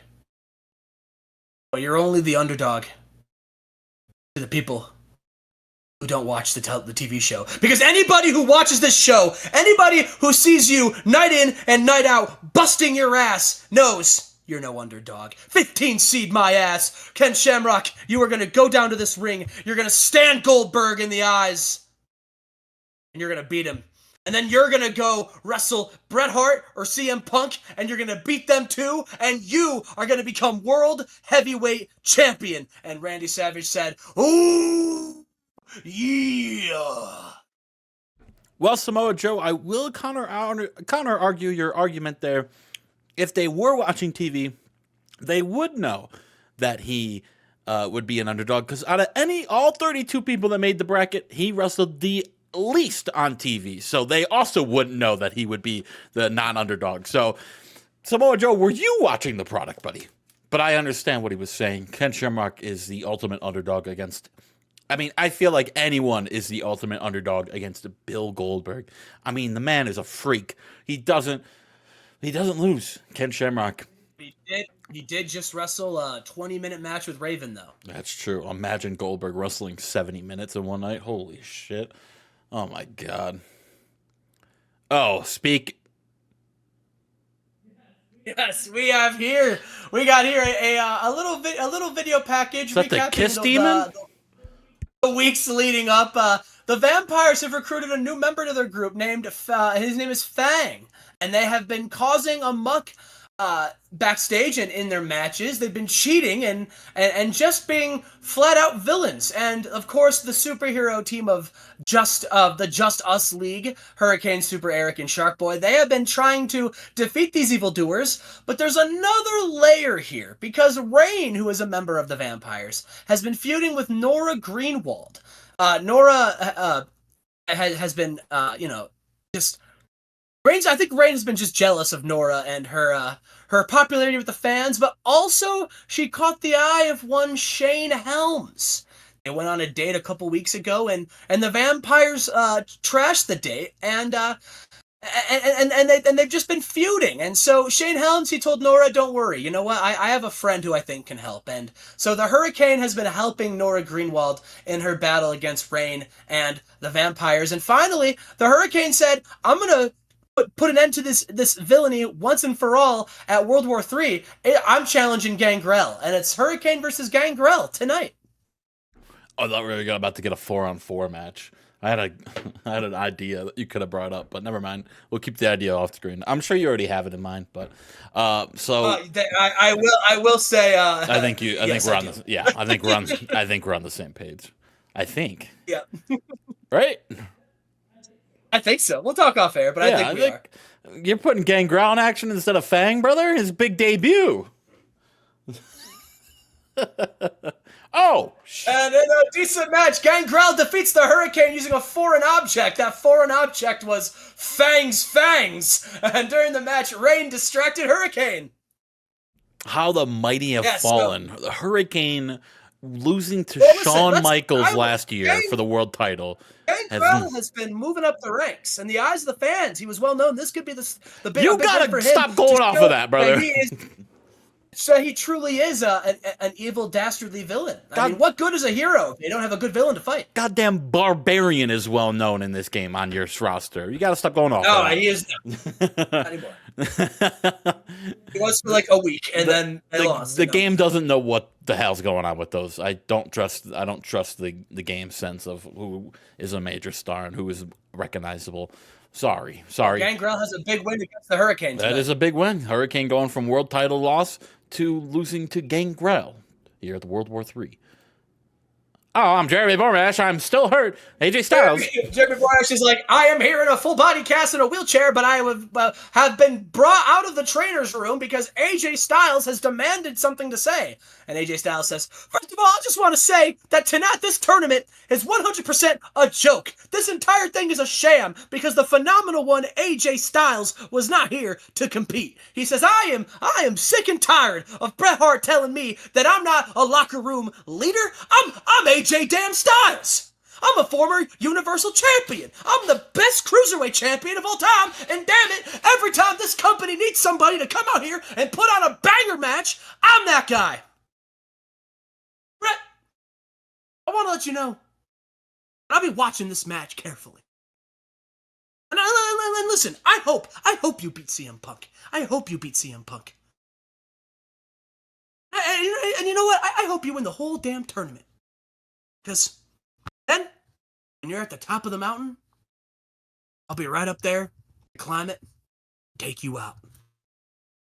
And then he throws the microphone down on Jeremy Borash's injured body, and he leaves. Oh my God, that microphone hurt me again. Jeremy Borash is in pain. Please send help. I'm really hurt. Back to you. That was a Jim Cornette versus Jeremy Borash promo from AJ Styles. Some heat, some fucking spice out of the kid.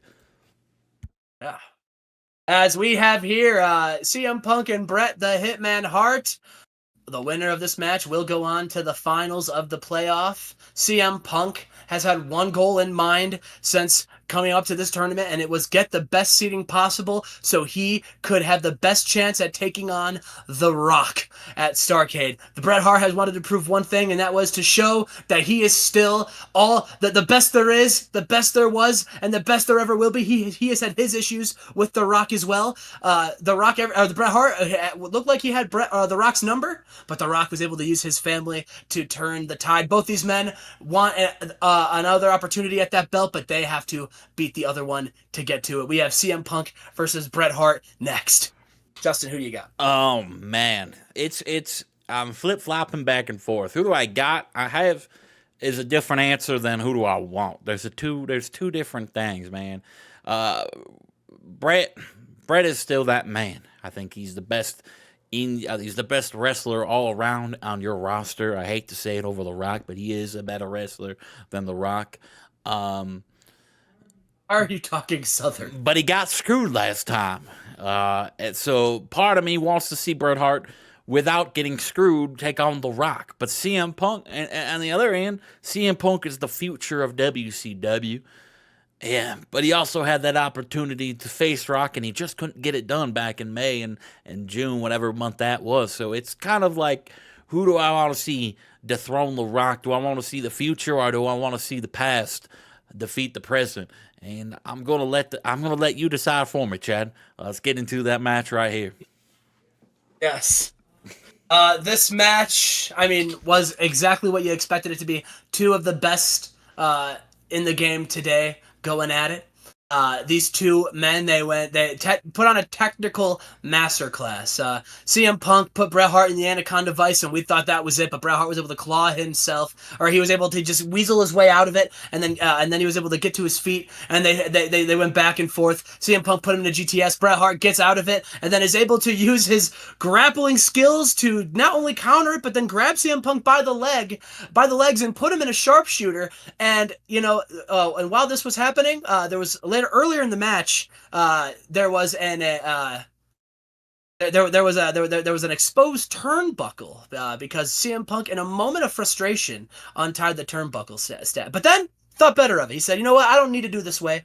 But before he could tie the turnbuckle back up, Bret Hart was put on some offense. And so the ref was busy handling that. He was distracted. A big part is he was distracted. And while that's happening, all of a sudden you hear, "I'm just kidding. I don't want you to win." And he jumps from the top rope. AJ Styles with a phenomenal forearm to the head of Bret Hart. CM Punk, who was suffering from the sharpshooter facing the other way, doesn't see the interference. AJ rolls out of the ring. CM Punk gets back to his feet, crawling back up, selling the sharpshooter. He can barely walk. Bret Hart's getting back to his feet. Bret Hart turns around. CM Punk picks him up with a GTS. 1, 2, 3.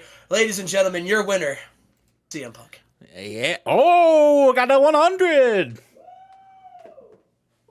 That scream didn't get caught by the microphone of the recording session. I just heard it through the room. Chad screamed so fucking loud there.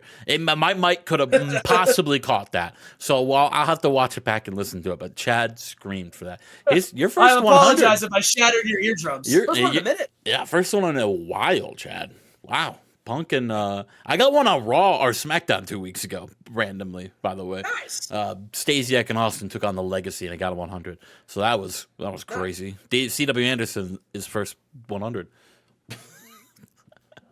Oh yeah. And yeah, we got one here. CM Punk, Bret Hart, it banged. CM Punk will take on the winner, Ken Shamrock and Bill Goldberg, later tonight. The winner, it's hard to say, but Punk wins out. He will take on The Rock at Starrcade. If he doesn't, I don't know what The Rock... I guess I didn't really play that into my factor, as it's not really determined if one of these two guys will face The Rock at Starrcade.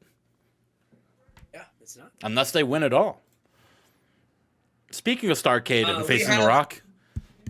We have, of course, Chris Candido. He sent Travis Tomko to rough up Johnny Swinger while he did a scouting report, and then Chris Candido had the Chris Candido classes in session with Chris Candido, and he had a chalkboard, and he did his whole scouting report on why Johnny Swinger is overrated and why Chris Candido will defeat him for the television championship. Johnny Swinger didn't take too kindly to that. He said, "Chris Candido is talking to me about who's overrated." He said, "How's Mr. 5-Star Match doing lately?" And then, he says, "Chris, you are old news. In fact, you were barely ever news. But the news that everyone's talking about, everybody's talking about how they want to swing with Johnny. Everyone loses it." He says that in World War III, I'm defending this TV championship, and you are going to swing yourself back to the end of the line. Justin, we got Johnny Swinger versus Chris Candido. Give me Johnny Swinger every day of the week. Yep. A decent match. They've got great chemistry. And Johnny Swinger defeats Chris Candido in 1531 with a swing thing. Johnny's number 3 of the TV channel. Johnny Swinger with great chemistry only getting a 53 is not ideal. It's not great. But, it only can go up from there. And you can't get better than a 53 if you don't wrestle, and that's a big win for Johnny Swinger. Candido, man, that's a tough loss right there. Recently signed a new contract extension, and here he is taking a loss. Here he is. Maybe he needs to be a better teacher, brother. Maybe. We got Ken Shamrock. He's coming down to the ring. He's at the ramp with the dojo. He turns to them and he tells them, "I got this." And they said, "We know you do." And they go to the back as Ken Shamrock runs down to the ring. The fans are behind him. They love Ken Shamrock. And then Bill Goldberg from his locker room, we see him walking to the ring. He passes the Shamrock Academy or the Savage, whatever the fuck they're called. He passes them as he's walking past all of them. And he makes his way down to the ring. We got Shamrock. We got Goldberg. Two tough sons of bitches. Justin, who do you got? I'm going to take Bill Goldberg. Look, I've said it before. I said it again.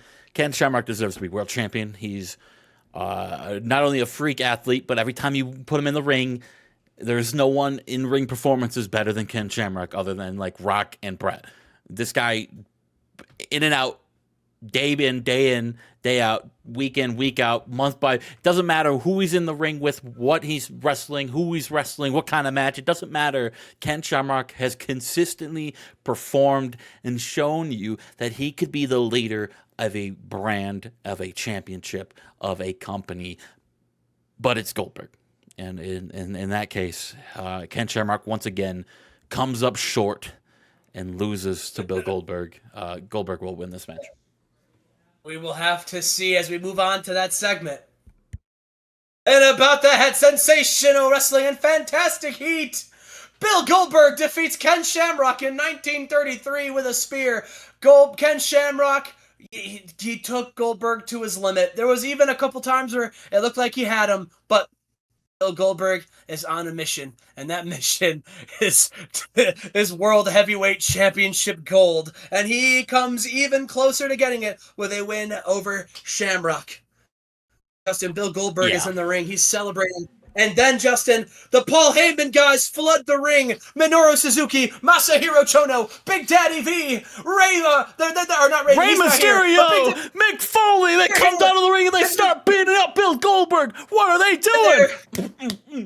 And they're beating down Bill Goldberg. And then making the save, Rey Mysterio and Mick Foley, knowing they have to help Goldberg stop the evil Paul Heyman guys, but also know they want to be on the pay-per-view. They run in to stop the onslaught, the beatdown, but the numbers game is just too much, and then the man who will face Goldberg, he wants him fresh as he can be. He doesn't want him banged up and injured. He wants to face Goldberg. He doesn't want any asterisks, so he comes down to the ring, steel chair in hand, and the Paul Heyman guys, now seeing that they are officially outnumbered, they roll out of the ring.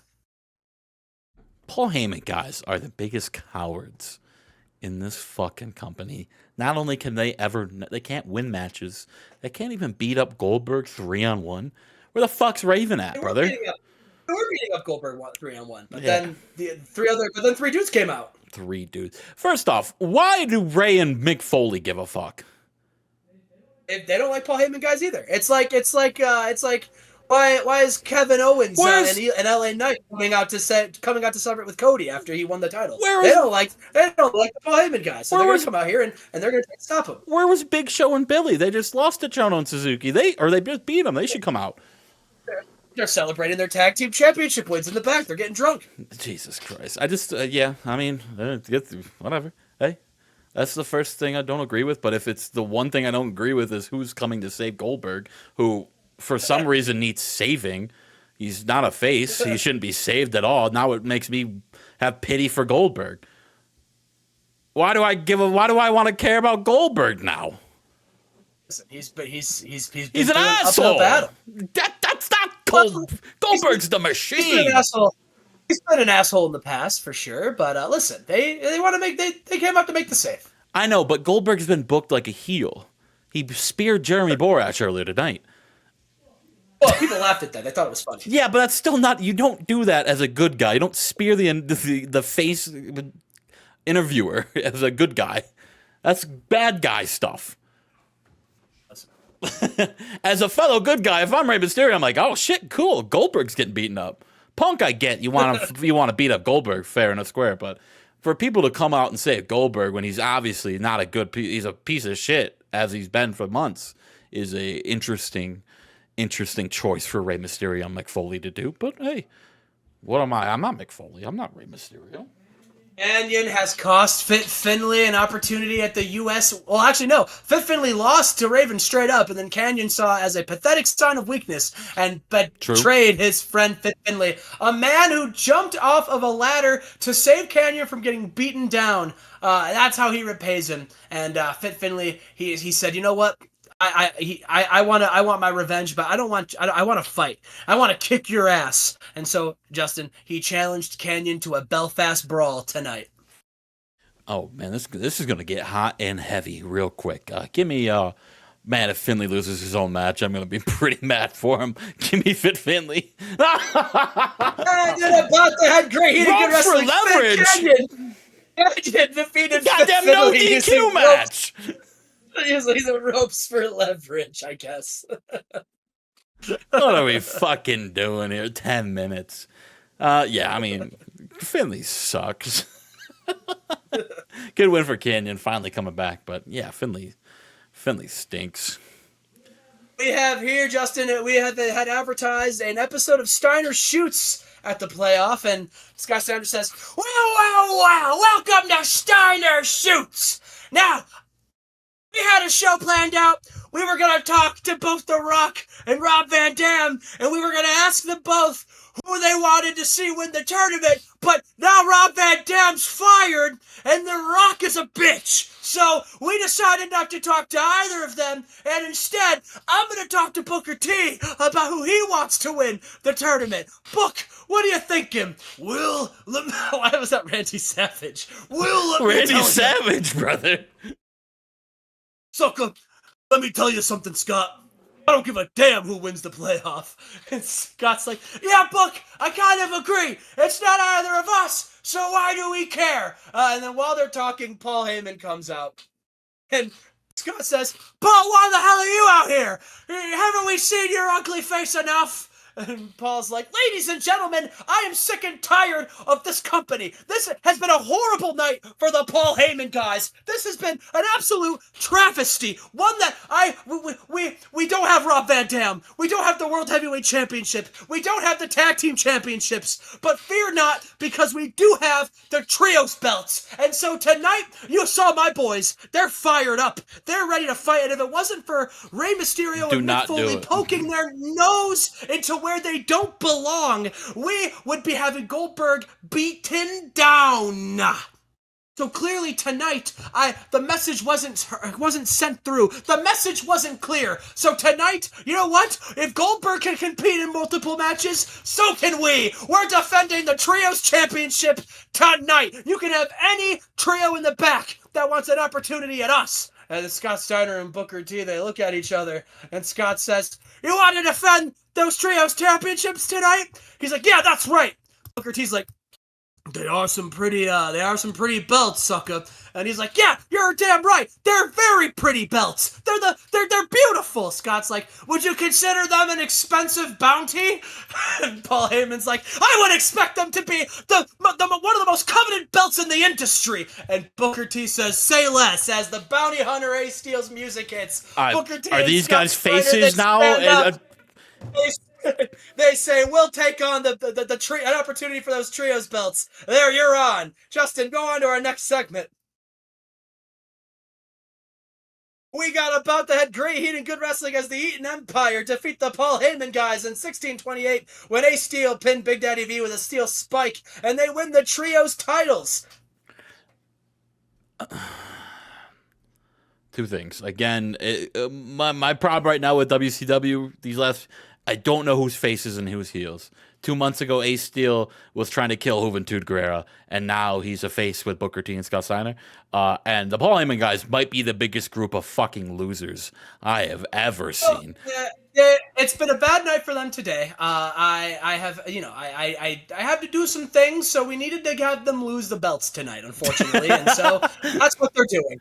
Again, yeah, like I said, Ace Steel literally came in trying to kill Psychosis and Juventud, the two biggest faces on Thunder, and now he's with the boys. Like, they're all yay, haha. Well, Steiner shoots have always been Scott Steiner. Well, no, I wasn't. That's why I didn't mention Steiner and Booker. I mean, they might be bad guys, but Ace Steel's like a genuine killer. And he wanted to get the bounty and win himself a belt. Yeah, I mean, okay, hey. He better not be haha, funny guy next week. I'll fucking lose it. I'll lose it. Oh, boy. Jesus Christ. Here we go. This is the match I've been excited for. So the story has been all about Owen Hart. You know, he, ever since, you know, him and Brett dropped the belts, you know, he's been kind of in a weird headspace. Yeah, you haven't really seen a lot of him. That was until Shaquille O'Neal showed up to Nitro. And Owen Hart took exception to it, and basically kind of told Shaquille O'Neal that you're nothing more than an overrated basketball player, and if you were good at that, you'd still be in the NBA. Just because you can't hack it doesn't mean you get to come to my sport and try to make a mockery of it. You're a joke. And that's basically what this has been about, is Shaquille O'Neal trying to prove to Owen Hart that he's not a joke, and Owen Hart being like, no, fuck this guy. Is Shaq out of the NBA? Shaq, and that's another thing. Shaq is not out of the NBA. He's just doing basket. He's just wrestling during the off season. We're in November, Chad. He's doing both. He's a fantastic There we go. talent. There we go. He's doing both. It would be a fun gimmick if he did just wrestle in the summer, but right now he's doing both, which is crazy that the Lakers were even allowing that. We gotta start talking to Jerry Buss right now, the owner of the Lakers in 2003, because this shit It was wouldn't. part of his reworked contract. They just won 2 fucking titles, and now he's out here rework. What if he breaks his leg? He's out in 2 sports. Listen, well, hopefully that doesn't happen. Where's the gimmick where he just retires from basketball? We'll have to see. Who knows? As we have a good match, Shaquille O'Neal defeats Owen Hart in 15:35 with a pile driver. It's fucking R.I.P. Owen Hart, brother. He's dead. He's done. He's done. He's done. His WCW career's over. Shaquille O'Neal getting a big win. Yeah, that is a huge win. If you have to go get a win against someone, Owen Hart's not a bad one. He's, just can't come back from that. Yeah, look how happy he is. Shaquille O'Neal, he celebrates with all of his Shakamaniacs. Oh, here we go. That was the co-main? That was the co-main. Let's go. Come on, Punk. As we go to the main event, let's set the stage. If CM Punk wins, he will take on the Rock at Starrcade, a man who has had the Rock's number. He came so close against the Rock, but once again, the Rock using his underhanded tactics of his family, his cheating ways. CM Punk is really what started the heel turn. I mean, CM Punk, the fans got behind CM Punk and they started turning on the Rock, and the Rock has lost it. He's not been the same. And CM Punk also was in the match that was the Rock's only loss in the company. He didn't take the pin, but it was a loss. And CM Punk he's looking to get an opportunity at that Universal Championship. And what is there to say about Bill Goldberg? The man was told that he wasn't racking up wins. Bill Goldberg took that seriously. He said, do I need to remind you guys who I am? He took on Shawn Michaels. He's taken on Suzuki, Chono, Raven, Shamrock. He has literally taken out all but one member of the Paul Heyman guys in this tournament to get to where he is here. And you heard those fans chanting Goldberg. The man who was kind of a prick against the Rock.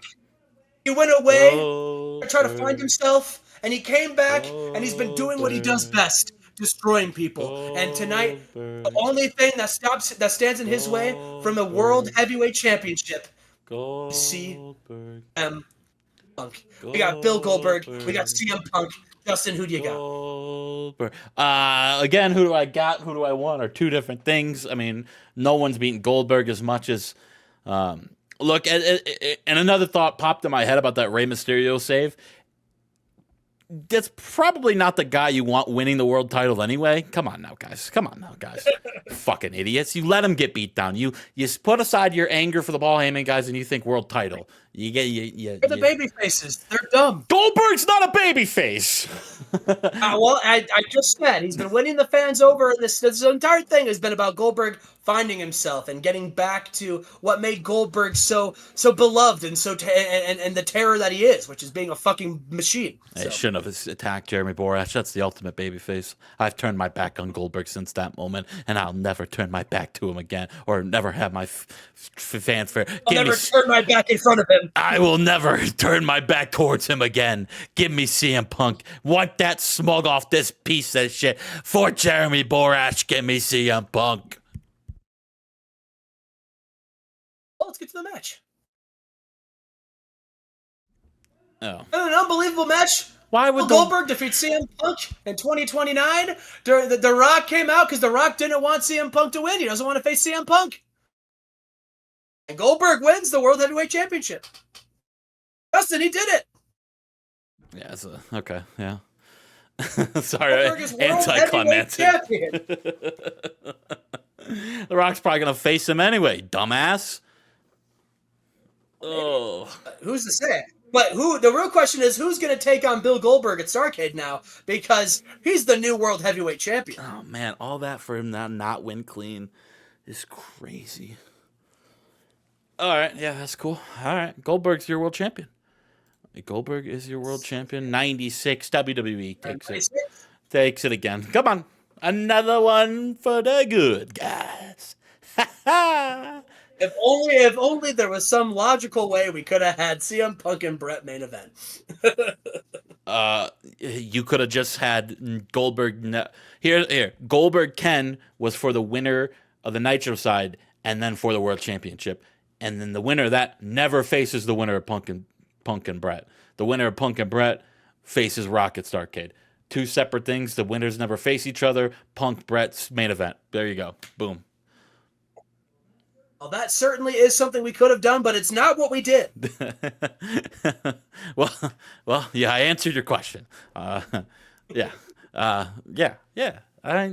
Like I said, Goldberg winning was the logical choice. I just wish after all that he won clean, but I can't have my food and chew it too, or whatever they say. Don't have. Is that what they say?